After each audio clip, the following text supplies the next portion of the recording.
지난 한 주간도 하나님의 은혜가 여러분들의 삶에 이끄셨을 줄로 믿습니다. 요즘 아침 저녁으로는 아직까지는 그래도 좀 시원해요. 아직까지는 덥진 않아서 좀 살만합니다. 근데 좀 이번 여름 덥다라는 얘기 들어서 좀 걱정이긴 합니다. 늘 건강 유의하시고 강건하게 주의 은혜 안에 축복 안에 살아가는 저와 여러분 되시기를 주님의 이름으로 축원합니다.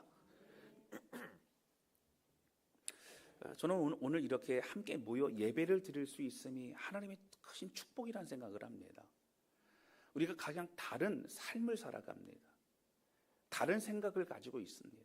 다른 환경으로 살아왔습니다. 그런데 우리가 같은 성령 안에서 함께 모여 하나님을 바라보고 예배하고 찬양할 수 있는 것, 이것이 얼마나 큰 축복인지 모릅니다. 여러분, 그 은혜와 깊이, 십자가의 사랑 더욱더 깊이 알아가는 우리 모두가 되시기를 주님의 이름으로 축원합니다. 오늘은 겟세마네 동산 기도 이후에 가룟 유다가 군병들을 데리고 예수님을 잡아가게 되는 그 장면입니다. 오늘 이 말씀을 통해 우리를 향한 하나님의 마음을 깊이 알아가는 시간이 되실 수 있기를 바랍니다. 첫 번째 함께 나누기 원하는 것은요, 예수님께서 이 땅에 오신 이유는 우리를 살리기 위함이라고 하는 것입니다. 17장에서 예수님께서 겟세마네 동산에서 기도하셨던 내용을 함께 말씀을 나누었습니다. 세 가지의 기도가 있으셨고, 첫 번째 기도는 아버지여 나로 아들로 영화롭게 하옵소서. 여러분, 영화라는 것은 영광을 뜻하는데 아들로 영광을 받게 하옵소서. 근데 그 기도는 십자가의 그 사명을 온전히 이루게 해달라는 주님의 간절한 기도이셨습니다. 주님이 어떤 영광으로 빛나게 해달라 이런 얘기가 아니라 내가 이 고통과 고난을 잘 받고 내가 죽음으로 바로 다른 영혼들을 살리게 해달라는 그 기도이셨습니다. 그리고 두 번째, 세 번째가 바로 제자들을 향해, 그리고 남겨질, 그리고 또 미래의 또 믿음의 후손들을 향해서 기도하셨죠. 그때 세 가지의 기도가 있었어요. 첫 번째가 바로 하나님 저들이 하나 되게 하옵소서. 이 하나 되게 한다는 얘기는 하나님과 우리가 하나 되고, 그리고 성령 안에서 우리가 하나 되어 믿음의 공동체로 하나님을 감당하고 이 세상 속에 승리케 하옵소서라고 하는 그 말씀이죠. 그리고 또 말씀하신 것이 무엇이죠? 기도하신 것이 바로 거룩하게 하옵소서. 이 거룩이라는 건 하나님께 가까이 가는 게 거룩이고 주님 안에 거하는 게 거룩이라고 말씀드렸죠. 여러분, 거룩할 때에 이 땅에 승리할 수 있어요. 사단의 속임과 유혹과 이 모든 것 속에 여러분, 우리는 부족하지만 거룩하신 우리 하나님 붙잡고 믿음으로 일어설 수 있다라고 하는 거예요. 할렐루야. 세 번째가 이 믿음 가지고 세상에 나아가 파송돼요. 바로 이 복음을 전하는 믿음의 사람 되게 하옵소서. 그런 기도를 주님께서 하셨다라고 하는 것이죠. 여러분, 오늘 이제 18장으로 넘어갑니다. 예수님께서 잡혀가시는 이 장면이 나오는데요. 여러분, 3절 말씀 보실까요? 우리 같이 읽겠습니다. 시작. 유다가 군대와 대제사장들과 바리새인들에게서 얻은 아랫사람들을 데리고 등과 횃불과 무기를 가지고 그리로 오는지라. 아멘. 예수님께서 겟세마네 동산에서 기도하시고 나서 이제 그곳에서 누구를 만나게 돼요? 가룟 유다가 이제 군사들과 그리고 또 대제사장 또 바리새인들의 그 밑에 있는 어떤 뭐 보디가드라던가 어떤 일꾼들 뭐 그런 좀 우락부락한 사람들을 이제 데리고 오게 돼요. 예수님이 체포하러 오게 되는 거죠. 여러분, 그때 여기 보면 시간으로 볼 때는 깊은 밤입니다. 자정을 조금 지나 아마 그렇게 되지 않았을까 생각이 들고요. 그런 이제 그랬을 때에 이 횃불과 무기를 가지고 그렇게 찾아온다라고 하는 것이죠. 이 요한복음을 보게 되면 예수님이 잡혀가시는 이 장면이 다른 공간 복음서에 비해서는 굉장히 자세하게 잘 묘사가 되어 있습니다. 예수님이 무슨 말씀을 하셨는지, 또 그 사람들은 무슨 얘기를 했는지, 또 어떻게 잡혀가셨는지 좀 자세히 나오고 있죠. 그런데 여러분, 이 당시의 분위기를 보기 위해서 등장인물을 보아야 됩니다. 오늘 3절 말씀에 보면 누가 나오죠. 여러분, 유다가 나오고요. 군대가 나옵니다. 근데 군대가 나오는데 그 뒤에 보면 대제사장 바리새인들이 온 게 아니고 그 중에 있었긴 있었을 것 같아요. 그런데 그들 밑에 있었던 그러한 어떤 행동 대장들, 좀 무럭무럭한 사람들, 그 종들 중에서 힘 있는 사람들이 함께 온 거예요. 등과 횃불과 무기를 가지고 그렇게 왔습니다. 근데 여러분, 여기 군대라고 나오는 헬라어 원어가 뭐냐면 스페이란이라는 단어를 씁니다. 스페이란. 근데 이 스페이란이라는 단어가 뭐냐면 이건 군대를 지칭하는데 우리로 말하면 대대, 연대, 사단, 뭐 중대 이렇게 규모를 뜻하는 군대를 말합니다. 근데 그 군대의 어떤 규모를 지칭하는 거죠. 근데 이 스페이란이라는 단어는 사실은 당시 로마의 제국 아래에 있었기 때문에 라틴어로 보면 코스라는 단어와 같은 그런 단어예요. 그럼 성경학자의 코스가 뭘까? 이때 당시에 군사들이 왔고 군대가 왔다고 하는데 군대라고 하는 표현은 그럼 몇 명이나 온 것이냐 연구를 합니다. 이게 보니까 이 코스라는 단어는 600명 정도의 군사들을 말하는 거예요. 600명 정도의 군사가 있는 그런 군대입니다. 여기 보면은 군사가 왔다고 하는 것이 아니라 군대가 왔다라고 설명을 하고 있죠. 어떤 성경학자들은 적어도 600명은 왔을 것이다.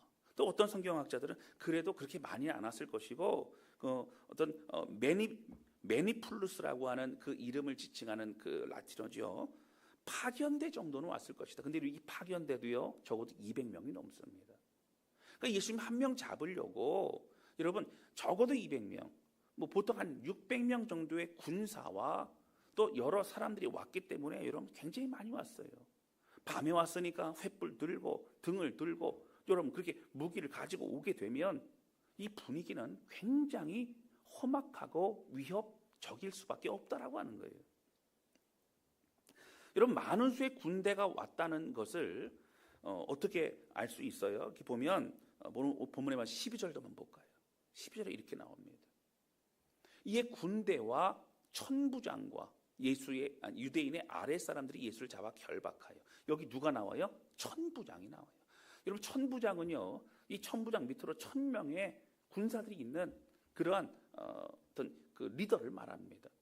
그러니까 천부장이 왔다는 얘기는 많은 군사가 왔다는 얘기예요. 여러분 천부장이 안 오고 몇백 명 왔으면 그냥 뭐 백부장 보내고 그러면 됩니다. 근데 이상은 많이 온 거죠. 여러분 왜 그랬을까요?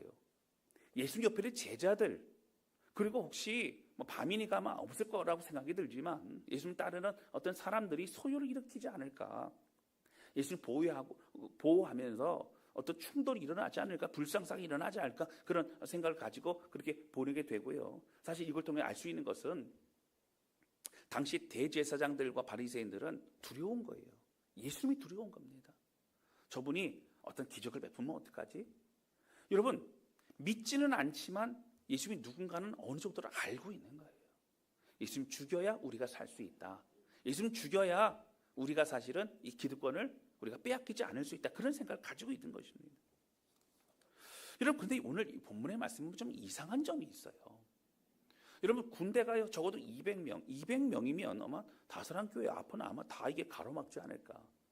예를 들어서 뭐 군인이 아니라 뭐 경찰 뭐 이라고 할지라도 600명 정도면 굉장히 많은 숫자입니다. 버스가 이렇게 어떤 뭐 이렇게 온다고 하면, 싣고 온다고 하면 벌써 뭐 몇 대가 되는지 몰라요. 아마 한 12대 이상은, 뭐 13대 이상은 될 것 같아요. 그렇게 많은 숫자가 왔어요. 왔는데 오늘 예수님의 모습이, 어떤 행동이 사실은 좀 이해가 되지 않는다라고 하는 거예요.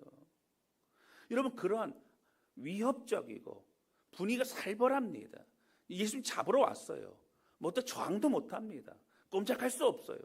여러분 이런 상황 속에서 다른 복음서에서는 고난당하신 예수님, 도살장에 끌려가는 어린 양과 같은 그 예수님에 대해서 드러내고 표현하고 설명합니다.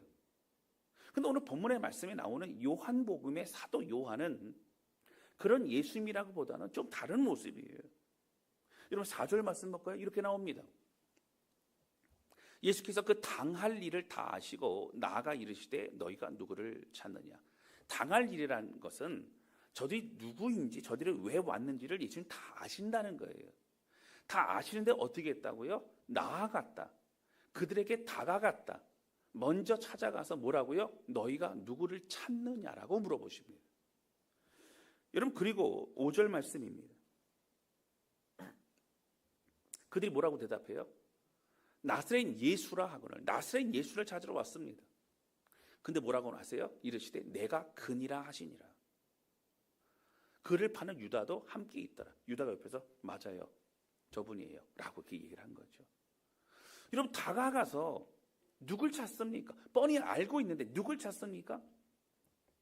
나사렛 예수를 찾습니다. 내가 그 사람입니다 라고 그렇게 말한다는 것은 여러분, 사실 좀 저는 이해가 되지는 않습니다. 여러분, 우리가 상상을 해볼까요? 여러분, 집에 누군가를 잡으러 왔어요. 아니면 오해가 있을지 몰라도 누군가 잡으러 왔어요. 그러면은 여러분, 그 집이요? 우리 집이요? 여기서 문을 열어주고 들어오세요. 막 대접을 하고 환영을. 여러분, 그러지 않습니다. 영장 가져왔습니까? 무슨 이유로 왔습니까? 지금 당장 가야 됩니까? 나중에 변호사와 대동하겠습니까? 뭐 여러 가지 그런 이유를 통해서 사실은 좋은 일이 아니기 때문에 여러분, 그렇게 스스로 먼저 그렇게 가지는 않는다라고 하는 거예요.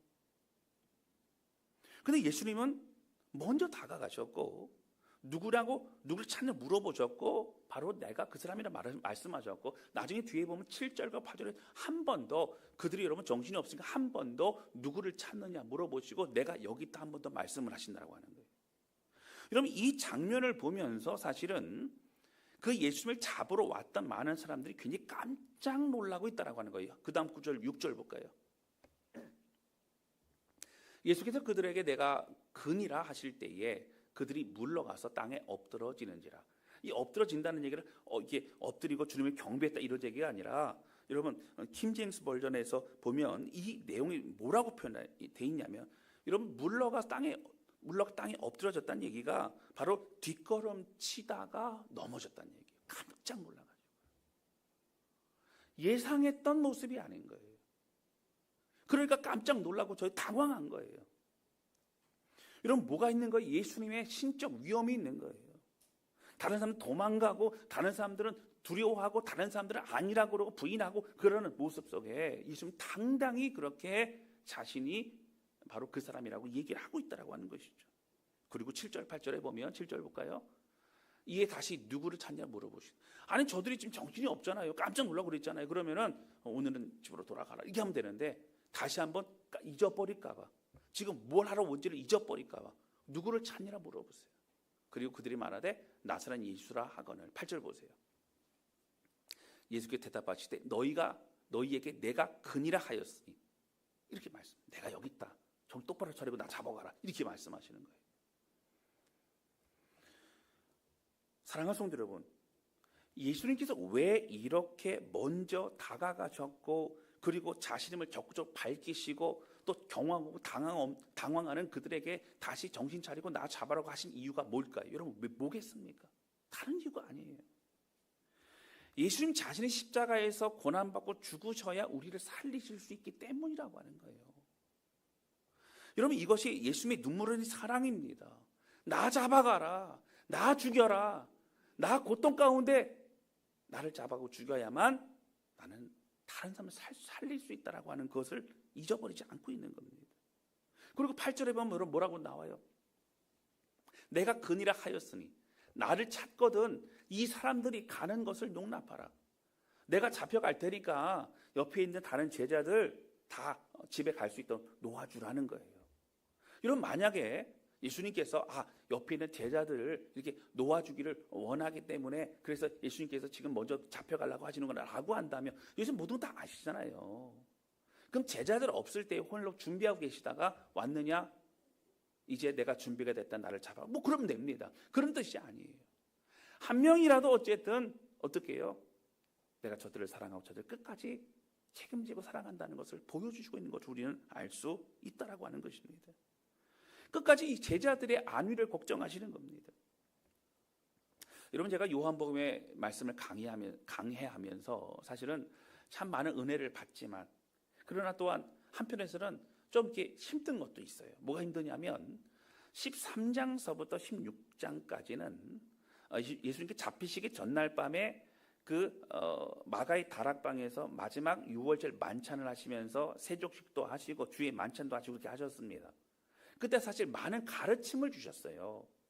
여러분 잘 아시는 것처럼 많은 가르침을 마지막 유언가가 주셨기 때문에 그 내용은 굉장히 중요합니다. 그런데 우리 청년부에서도 이게 목자 모임 나눌 때 얘기하다 보면 목사님 계속적으로 지금 반복되는 내용들이 있는 것 같아요. 매 주일마다 성령 안에서 너희가 이게 연결되어 잘 살아가라 이런 말씀 주시는 건 맞아요, 여러분. 예수님은 너무 중요하기 때문에 우리에게 반복적으로 그렇게 말씀해 주고 있는 내용들이 계속적으로 되고 있습니다. 그러니까 설교자로서는 하나하나 설교하기는 조금 어려운 부분이 있어요. 그만큼 중요하고 그만큼 예수님이 강조하신 겁니다. 이런 무슨 내용들이 있었어요? 성령을 너희에게 보낼 것이다. 너희 두려워하지 말라. 내가 떠나가는 것이 오히려 너희에게 좋다. 성령께서 너희에게 말할 것도 생각하는 것도 모든 것도 알려주시고 깨닫게 하실 것이다. 너희가 내 안에, 내가 너희 안에 거할 때에 너희는 열매를 많이 맺는 그런 자가 될 수 있다. 가지가 참 포도나무에 그냥 붙어만 있는 게 아니라 참되게 연결이 되어서 영양분을 먹고 자라나면서 열매를 맺는 그런 인생, 승리하는 인생을 살아가라. 주님 말씀하십니다. 그리고 이제는 너희에게 고난과 고통이 다가올 것이다. 그런데 해산하는 여인이 나중에 아기를 보고 오히려 해산의 고통보다는 기쁨을 얻는 것처럼 너희의 기쁨을 누구도 빼앗을 자가 없을 것이다. 그 기쁨과 은혜를 주 안에서 누리라. 주님 말씀하시고 있는 거예요. 그리고 내가 이미 세상을 이기었노라. 너희도 세상 속에 승리하는 삶을 살아가라. 그렇게 말씀하시는 거예요. 여러분 이것을 계속 반복하셨습니다. 여러분 우리가 잘 알고 있는 이 신명기라고 하는 말씀도요. 모세가 가나안 땅에 들어가기 직전에 느보산이라는 곳에서 이스라엘 백성들에게 이제 마지막 유언과 같은 설교를 합니다. 그 설교가 3편이 나와요. 3편이 모아진 게 바로 신명기죠. 근데 보면은 그 내용이 반복돼요. 광야에서 고생했던 얘기, 하나님이 어떻게 이끄셨던 얘기, 뭐 똑같이 반복을 해요. 이것은 모세가 120살이기 때문에 나이가 많아서 계속 했던 얘기 또 하는 게 아니고 너무 중요한 얘기, 이것만큼은 잊어버리지 말라라고 하는 강조하는 것을 말하고 있는 것입니다. 여러분 그런데 제가 계속 말씀을 나누면서 참 마음에 부끄러운 건 뭐냐면 이제 남겨질 제자들과 남겨질 믿음의 후손들에게 너희는 성령 안에서 하나 되어지고 성령 안에서 믿음을 가지고 승리하고 연결되어 열매를 맺고 그리고 고통과 고난 속에서도 그 기쁨을 잃어버리지 말고 복음을 전하고 승리하라. 근데 그 말씀을 알고 있지만 우리가 이 땅에 지금 살아가면서 온전히 살고 있지 못하기 때문에 마음 한구석에는 죄책감과 여러 가지 정죄에 대한 마음이 있다라고 하는 거예요. 하나님 앞에 나와서 회개하고 하지만 우리 지상명령과 같이 부탁하신 그 내용을 아직 우리는 잘 이루어가지 못하고 있다라고 하는 거예요. 한 주를 살아가면서 주일날 왔을 때에 하나님 이번 주 제가 승리했습니다. 하나님 너무너무 잘 살았습니다. 하나님 감사합니다. 그런 사람들보다는 하나님 또 실패하고 또 주님 잊어버리고 지금 부끄러운 인생을 살았습니다. 하나님 저 어떻게 해야 됩니까? 라는 그런 사람이 아마 더 많을지 모릅니다. 그러나 여러분 그런 우리들에게 오늘 주시는 이 말씀, 오늘 본문의 말씀이 굉장히 큰 은혜가 된다라고 하는 거예요. 여러분 우리를 향한 위로만 같습니다. 여러분 예수님이 왜 이렇게 적극적으로 그들에게 다가가셨다고요? 우리를 살리려고 하는 그 모든 것을 온전히 이루기 위해서, 더 지체하고 싶지 않기 위해서 빨리나 잡아가라, 빨리. 그래서 이 모든 일이 온전하게 이루어져야 된다라고 하는 거예요. 여러분 우리를 향한 사랑입니다. 여러분 주님의 사랑은요 우리가 뭐 여러 가지 표현할 수 있지만 사랑을 2가지로 표현할 수 있습니다. 첫 번째가 뭐예요 여러분? 예수님의 사랑은 끝까지 사랑하시는 사랑이에요. 자기의 사람들을 어떻게 해요? 끝까지 사랑하셨어요. 그 사람들은 하나님이 내게 맡겨준 자라고 말씀하셨고 끝까지 사랑하십니다. 절대 우리를 포기하지 않으십니다. 할렐루야. 2번째 어떤 사랑이에요? 죽기까지 사랑하시는 거예요. 여러분 우리가 사랑해도 죽기까지 사랑하지는 않습니다. 우리가 내 목숨을 주면서까지 사랑할 수는 없어요. 근데 예수님 그렇게 하신 거예요. 끝까지 사랑하셨고 죽기까지 사랑하셨어요. 여러분 오늘 이 말씀 너무나 큰 은혜가 되죠. 우리를 향한 사랑입니다. 우리를 살리고 하나님의 자녀 삼으시려는 인류 구원의 이 사명을 온전히 이루기 위해 적극적으로 나아가신 것을 오늘 사도 요한은 그것을 더욱더 드러내면서 도미티아누스 황제, 이 고통과 어려움에 가장 극심했던 이 고통 가운데 옆에 있는 사람이 잡아가고, 그리고 옆에 있는 사람이 이제 사자밥이 되고 죽어가고, 어떤 사람은 어떻게 고통받고 어떻게 고난을 받고, 이런 얘기가 들려오는 그때에 이 모든 어려움과 고통과 고난을 이겨낼 수 있는 것은 다른 것이 아니라 믿음인데, 그 믿음은 어디서 출발해요? 바로 예수 그리스도 십자가의 사랑으로부터 출발한다라고 하는 거예요. 할렐루야. 여러분, 우리가 견딘다고 이길 수 없어요. 여러분, 우리가 아무리 으쌰으쌰 힘을 낸다고 이길 수 없어요. 우리가 이길 만한 힘은요, 그 깊은 놀라운 사랑을 깨닫고 경험할 때만이 가능한 것입니다. 할렐루야. 여러분, 오늘 말씀에서 우리에게 말씀하시기 뭐예요? 내가 너희를 이렇게 사랑한다는 거예요. 나는 너희를 절대로 포기할 수 없다는 거예요. 나는 너희를 위해서 온전히 죽기 위해 집중하고 있다라고 지금 말씀하시는 겁니다. 여러분, 여기에는요, 오늘 본문의 말씀에서 다른 거 여러분 없어요. 내가 무언가를 하라고, 어떤 걸 하라고 우리에게 말씀하신 게 없어요. 내가 그냥 너희를 사랑한다고 말씀하시는 거예요. 내가 널 위해 죽었다고 말씀하시는 거예요. 이 사랑 받으라는 거예요. 누리라는 거예요. 너희는 그런 존재라는 거예요. 할렐루야. 이렇게 우리에게 말씀하시는 거예요. 사랑하는 성도 여러분, 한 가지만을 생각하신 예수님, 우리를 살리기 위해 십자가만을 바라보신 예수님, 적어도 200명 이상, 600명 이상의 어떤 그런 군대가 와서 여러분 밤에 횃불 켜고 와서 웅성웅성하면 얼마나 무섭겠습니까? 여러분, 그들이 찾아왔을 때 먼저 나 여기 있다고 말씀하셨어요. 여러분, 우리를 위해 잡혀가신 예수님, 우리를 위해 죽으신 예수님, 여러분 그 예수님의 그 사랑을 기억하며 주님을 마음껏 찬양하고 예배하는 저와 여러분 되시기를 주님의 이름으로 축원합니다. 그 사랑의 근거가 되는 것이 우리 믿음이라는 거예요. 그럼 오늘 또 본문의 말씀이 특이한 게 뭐가 있냐면 바로 이 베드로에 관한 내용입니다. 베드로가 예수님을 부인하는 장면이 나와요. 자, 공관복음서에는 이 내용이 좀 길게 나옵니다. 그런데 오늘 요한복음은 조금 짧게 나와요. 전체 7구절 나오는데 앞에 4구절이 나오고 갑자기 예수님께 신문당하시는 내용이 나오고 또 그러고 나서 뒤에 3구절이 나옵니다. 전체 내용도 뭐 7구절밖에 되지 않을 뿐만 아니라 이렇게 이제 흩어져서 있다 보니까 굉장히 난해하죠. 근데 여러분, 사실 제가 전에도 늘 말씀드렸지만 이스라엘 백성들이 어떤 이 성경을 보는, 우리가 보는 이 문학적 구조라는 게 있어요. 그게 뭐냐면 그 중에서 뭔가를 강조하기 위해서는 반복의 단어를 씁니다. 반복해서 말하는 사람도 내가 진실로 너에게 이르노니, 그럼 여러분 정신 바짝 차려야 되는 거예요.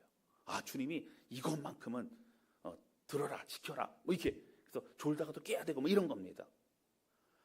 그리고 뭐 아브라함아 그만큼 급박하신 거예요.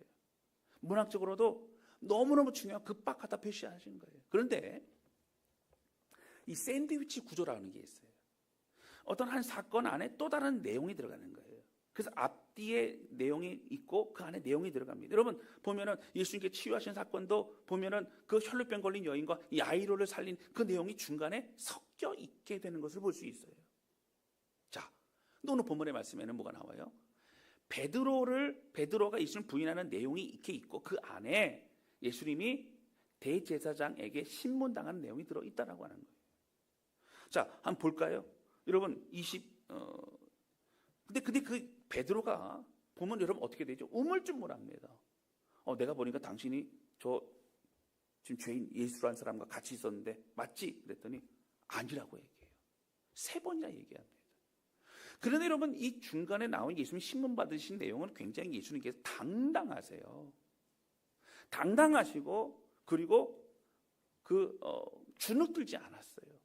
여러분 죄인으로 억울하게 죄가 없으면 죄인으로 그렇게 우리의 모든 죄를 감당하시고 십자가에 죽으시지만 죄를 짓지 않으신, 그러나 이 모든 걸 감당한 예수님은 당당하셨다는 거예요. 여러분 20절 말씀 볼까요? 예수께 대답하시되 내가 드러내 놓고 세상에 말하였노라. 너희가 왜 묻느냐? 내가 드러내놓고 말하지 않았느냐? 모든 유대인들이 모이는 회당과 성전에서 함께 항상 가르쳤고 은밀하게는 아무것도 말하지 아니하였거늘 왜 나한테 묻느냐? 좀 물어보시는 거예요. 21절 볼까요? 어째 내게 묻느냐? 내가 무슨 말을 하였는지 들은 자들에게 물어보라. 그들이 내가 하던 말을 아느니라. 나는 나의 할 일을 하였다. 나는 메시아다. 나는 하나님 보내셨다. 이 얘기를 하고 있는 거예요. 그리고 여러분 23절에도 이렇게 나옵니다. 예수께서 또 대답하시되 내가 말을 잘못하였으면 그 잘못한 걸 증언하라. 바른 말을 하였으면 내가 어찌 나를 치느냐? 너희가 왜 나를 고통을 주느냐? 왜 나를 이렇게 채찍질하느냐? 나는 바른 말만 하였다라고 주님 말씀하시고 있어요. 자, 여러분 이 내용이 들어가는데 이 앞에 4구절, 뒤에 3구절이 이러면 어떻게 됐다고요? 베드로가 예수님을 무섭고 두려워서 부인하는 장면을 하고 있는 거예요. 여러분 중간에 것이 진짜 강조되는 내용이라고 말씀드렸죠. 뭘 말하고 있는 거예요? 우리는 우물쭈물하고 우리는 두렵고 우리는 부인하고 우리는 그렇지만 예수님은 당당하시 우리를 위해 모든 걸 다 주셨던 바로 그 주님이심을 주님의 당당과 그 권위와 그 사랑과 은혜를 더욱더 돋보이게 드러내고 있는 걸 볼 수 있다라고 하는 것입니다. 자, 그러면 오늘 사실 이 베드로에 대한 내용이 이 공감봉사의 내용과 좀 더 달라요. 그러니까 사도 요한이 이것을 썼을 때는 이미 공감복음서가 있었던 그 나오고 난 이후에 적어도 30년, 40년 지난 이후에 또 다른 복음서를 씁니다. 예수님에 대한 행적을 쓰는 거예요. 이미 3개의 복음서가 있는데도 불구하고 당시 초대교회도 그 복음서를 가지고 회람서신으로 함께 나누어서 그렇게 읽어보고 돌려보고 했던 그 내용이 있는데도 불구하고 사도 요한이 볼 때 극심한 고통과 고난 가운데 있었던 그들에게는 정말 또 다른 복음서가 필요하다고 생각하여 지었던 것이 바로 이 요한복음입니다. 그런데 이 요한복음에 보면 특이한 것이 베드로에 대한 내용들이 그렇게 그 무식한 베드로, 또 죄인인 베드로, 또 좀 안 좋은 베드로 이렇게 나오지 않는다는 거예요. 보다도 그런 모습이 다 내용은 안 나오지만 사건은 나오지만 오히려 베드로의 어떤 연약함에 대해서 베드로 연약해서 부족해서 이런 것을 표현하고 있죠. 그럼 오늘 본문의 말씀에서 보면 베드로가 3번을 부인할 때에 그냥 부인했다라고만 나와요. 여러분 19절 말씀 볼까요? 19절에 이렇게 나옵니다. 19절 없나요? 그러면 우리 26절입니다. 26절이 이렇게 나와요. 대제사장 중 하나는 베드로에게 귀를 잘린 사람의 친척이라 이르되 내가 그 사람과 함께 동산에 있는 것을 내가 보지 아니하였느냐. 27절 보세요. 두 번째 부인하는 거예요. 3번째죠. 이에 베드로가 곧 부인하니 곧 닭이 울더라. 그럼 다른 데서는 어떻게 나와요? 저주하며 부인했다 나와요. 근데 여기는요. 저주했다 부인했다 이런 얘기가 안 나와요. 그냥 부인했다 이 얘기만 나오는 거예요. 여러분 사실 사도 요한이 있었던 그 당시에는 믿음의 어떤 선배, 어떤 믿음의 모델이 굉장히 필요했습니다. 그때 많은 사도들의 어떤 믿음의 모습이 굉장히 특출나고 또 굉장히 본받을 수 있을 만한 모습이었지만 베드로의 모습이 특별히 그랬어요. 아마 이 말씀을 쓰고 보게 되었을 당시에는 베드로는 이미 순교당했었을 것입니다. 아마 거의 그랬거나 거의 순교를 앞두고 있거나 아마 그랬을 거예요. 근데 베드로는 어떤 사람이었어요? 사실은 엉뚱한 얘기하고 또 예수님의 책망도 많이 받았지만 베드로는 누구보다 초대교회 때 참 헌신하고 겸손하며 또 예수 그리스도의 복음을 잘 드러내고 말씀을 가르쳤던 하나님의 귀한 사도였다라고 하는 거예요. 여러분 공감복음서가 아닌 요한복음에 나오는 여러 내용 중에 특별한 것 중에 뭐가 있어요? 바로 요한복음 21장에 나오는 내용입니다. 바로 무엇이죠? 예수님께서 부인했던 베드로를 부활하셔서 찾아가셔서 내가 다른 사람보다 나를 더 사랑하느냐 3번을 물어보세요. 왜 굳이 3번을 물어보셨어요? 3번 부인했던 그 베드로의 마음을 다시 회복시켜 주시는 거예요. 그리고 직접적으로 뭐라고 말씀하셨어요? 내 양을 먹이라, 내 양을 치라. 그렇게 주님 말씀하시죠. 3번이나 말씀하세요. 여러분 오늘 무엇을 알 수 있을까요? 오늘 본문의 말씀은 관점이 좀 다릅니다. 여러분 다른 공간복음서의 내용에서 베드로에 대한 내용은 베드로처럼 우리가 주님을 부인하지 않는 사람이 돼야 되고 믿음을 가지고 어떤 상황에서도 주님 부인하지 않고 굳건한 믿음의 용사가 되어야 됩니다. 여러분 믿음 가지십시오. 여러분 힘내십시오. 여러분 우리가 주의 용사가 됩시다. 이렇게 설교하는 게 맞아요. 근데 오늘 본문의 말씀은 베드로같이 넘어지고 그리고 낙심하고 좌절하고 그런 영혼일지라도 오늘 하나님은 그 베드로를 믿음의 사람으로 만들어 가신다라고 하는 거예요. 오늘 말씀을 통해 너희가 무엇이 되라가 아니라 너희를 이렇게 만드실 하나님을 바라보라고 우리에게 말씀하시고 있는 거예요. 할렐루야. 오늘 말씀은 위로의 말씀이에요. 예수님 먼저 다가가셨어요. 먼저 밝히셨어요. 먼저 잡혀가려고 그렇게 하셨어요. 그리고 당당하시면서도 오늘 베드로 얘기를 통해 너희가 베드로가 연약하냐? 너희 낙심하지 말라. 베드로처럼 그렇게 너희가 엉뚱하냐? 낙심하지 말라. 내가 베드로를 사도 베드로로 세웠던 것처럼 너희도 그렇게 할 것이다. 내 사랑 안에 거하라. 이 사랑을 누리고 기뻐하라. 우리에게 말씀하시고 있다라고 하는 것이죠. 사랑하는 성도 여러분, 오늘 우리 인생을 되돌아보면 참 많이 부끄럽잖아요. 어떤 성도님이 그러더라고요. 목사님, 교회 나오는 게 좋으면서도 너무 부담스러워요. 왜 그렇습니까? 그랬더니 너무 좋을 때 죄책감이 있다는 거예요. 그래서 제가 그러면 죄책감 가지지 마세요. 그러지는 않아요. 왜 그러냐면 하나님 앞에서 하나님과 해결할 부분이에요. 그러나 예수 그리스도 이름으로 또 고백하고 회개하고 선포하고 그리고 하나님 다시 성령 안에서 제가 붙들림 받아 그렇게 주 앞에 나아가겠습니다. 이런 믿음의 고백을 하면서 계속적으로 주님 닮아가며 순종의 열매를 맺어갈 수 있는 그런 우리 모두가 되시기를 주님의 이름으로 축원합니다. 여러분 사실 무엇이 먼저인가가 중요해요. 여러분 그리스도인들 믿는 자들의 가장 중요한 것은 어떤 순종과 어떤 사명을 이루는 것이 먼저가 아닙니다. 십자가의 사랑, 끝까지 사랑하시고 죽기까지 사랑하신 그 사랑을 내가 알고 경험하고 누리고 있을 때에 우리는 주여 우리가 무엇을 하리이까라고 하는 고백과 질문을 하게 된다라고 하는 거예요. 사랑하는 성도들, 오늘 이 시간에 그 십자가의 은혜와 사랑을 나의 것임을 고백하고 여러분 기뻐하고 누리는 저와 여러분 되시기를 주님의 이름으로 축원합니다. 여러분 누가 우리를 위해 죽으시겠어요? 누가 우리를 위해서 끝까지 사랑하시고 누가 우리를 위해 지금도 성령님을 통하여 함께 하시겠느냐고 하는 거예요. 그 주님 앞에 우리의 마음을 드리는 저와 여러분 되시기를 주님의 이름으로 축원합니다. 이 시간 찬양 주 앞에 드리면서 기도하는 시간을 갖도록 하겠습니다.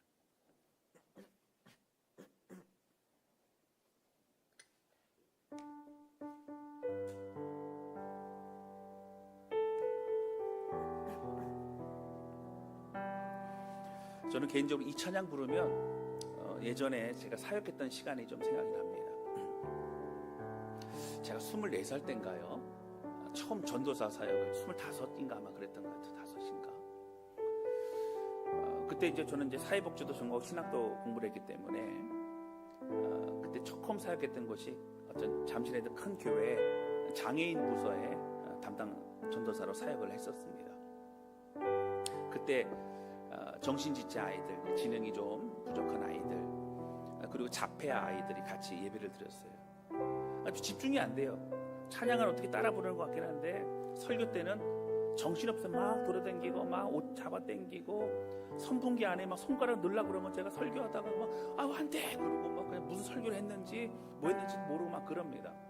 근데 이 아이들이 찬양을 부르는 걸 좋아해요. 찬양을 반복적으로 하다 보니까 계속적으로 찬양을 하게 되고 어느 날 수련회를 갔습니다.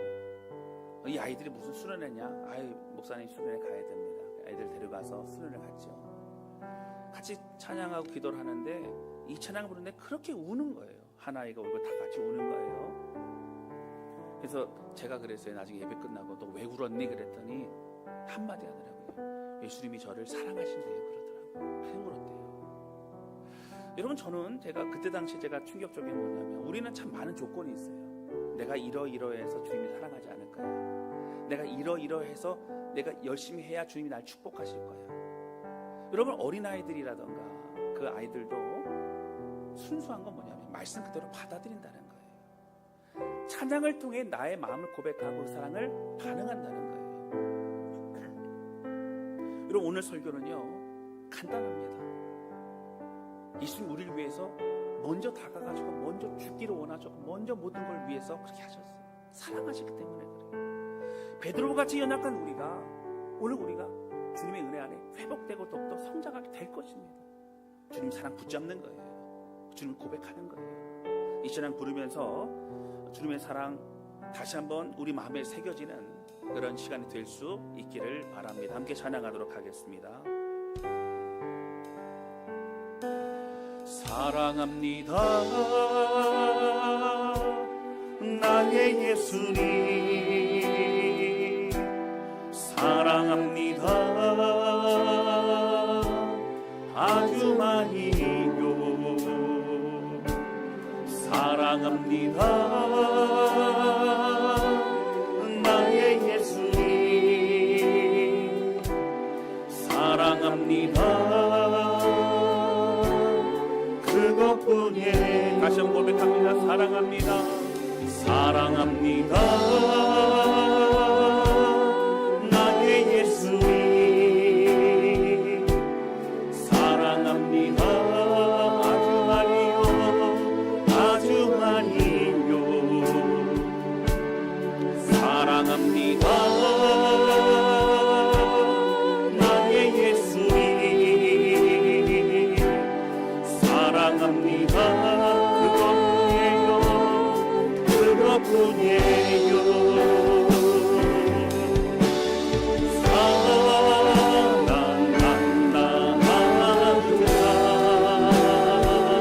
내가 너를 잘 하노라. 사랑한다 내 나라 내게 주고 구하노라.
뭔가 분주하고 또 최선을 다해 순종하려고 하고 또 사명도 이루려고 하지만 우리의 마음속에 곤고함과 또 부끄러움과 연약함이 많이 있습니다.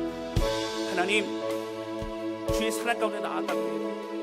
우리를 위해 적극적으로 십자가에 못 박고 돌아가시기 위해 나서셨던 예수, 베드로의 연약함이 있지만 그냥 부끄러운 베드로를 남겨두지 않으시고 다시 세워주시고 출발케 하시고 새 인생을 살아가게 하신 하나님, 오늘 주의 마음을 드립니다. 하나님, 그 사랑 가운데 거하기를 원합니다. 그 은혜 가운데 나아가기를 원합니다. 하나님, 오늘 우리를 붙잡아 주셔서 그 사랑 은혜 안에 승리하며 주님을 예배하며 그 사랑을 누리며 만끽하는 우리 모두가 모두가 되게 하여 주옵소서. 간절한 마음으로 고백하며 저를 기도하기 원하고 같이 기도하시겠습니다. 사랑하는 하나님 아버지, 감사와 찬양을 드립니다. 하나님 아버지, 고백하며 성령님, 오 하나님, 다른 어떤 것 복잡한 것 다 내려놓고 주님의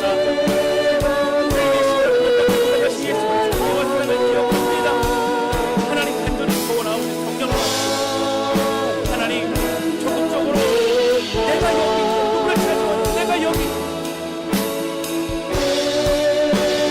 하나님 모든 잡아주고 사랑의 보안을 주며 우리 하나님 앞에 여기 있으리보다 하나님 앞에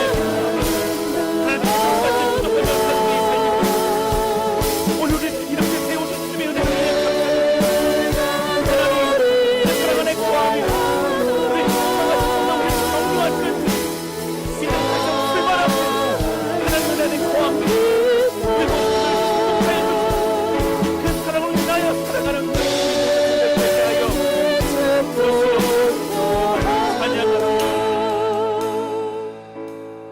하나님 아버지, 오늘 말씀을 통해 로마의 군병들이 참 많은 수가 찾아오고 잡으러 온 걸 다 아시면서도 누구를 찾으러 왔느냐? 내가 여기 있다. 두 번이나 말씀하시면서 또 제자들을 또 보호하셨던 그 주님의 은혜를 인하여 감사를 드립니다. 하나님, 오늘 우리에게 우리의 생명 주시기 위해 우리를 묶고 있는 모든 결박과 묶임과 속임과 더러운 모든 악한 것들이 다 떠나가게 하기 위해 오늘 예수 그리스도 주님 십자가에 죽으시고 부활하심으로 승리하셨음을 선포합니다. 하나님, 그 사랑 기억하며 오늘 우리가 받은 사랑이요, 우리가 또 누리는 사랑이요, 또 그 사랑 인해 승리할 수 있는 사랑임을 고백합니다. 우리 모두 오늘 축복해 주셔서 그 사랑 가지고 살아가며 다른 어떤 것보다 먼저 사랑을 누리며 그 주신 은혜와 사랑을 가지고 순종하고 섬기는 우리 모두가 되게 하여 주옵소서. 하나님, 베드로와 같을지라도 우리를 사도 베드로로 세우고 가신 하나님 감사합니다. 넘어지고 또 주님을 부인하고 부끄러워 고개를 들 수 없을지라도 찾아오셔서 내가 다른 사람들도 한데 나를 사랑하느냐 말씀하시고 물어보시고 또 내 양을 먹이고 치라고 말씀하신 주님 감사합니다. 그 사랑으로 인하여 오늘 이제 성령님과 함께 믿음의 길을 걸어가기 원하고 우리 모든 성도를 축복해 주시고 한 주간 그 사랑의 은혜 안에 살아가는 우리 모두가 되게 하여 주옵소서. 우리 주님 감사합니다. 예수님의 이름으로 기도하였습니다. 아멘.